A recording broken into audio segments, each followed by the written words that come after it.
Hello Zan, lamanya kau angkat call. Lamanya apa? Lambat juga kau angkat call. Biasalah, aku banyak benda penting. Kau ni. Jadi aku tak penting lah. Kau kat mana ni? Baik, aku ada ni makan je dengan Najla. Kau tak nak ajak aku ke? Tak nak lah, aku lebih pada nak makan dengan Najla. Kau ada apa-apa ke dengan Najla ni, Hazan? Tak ada. Takkan satu bilik, apa masalah kau? Kau macam sekarang ni macam kau kerap keluar dengan dia daripada aku. Jangan keluar dengan lelaki lain.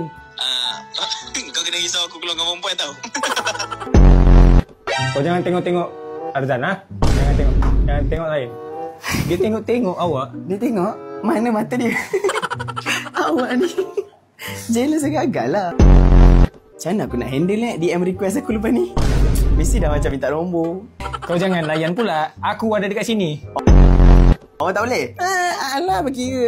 Bagikan lah. Tengoklah siapa yang bawa kau datang sini. Kau kena hargai. Aku drive sendiri pun tadi.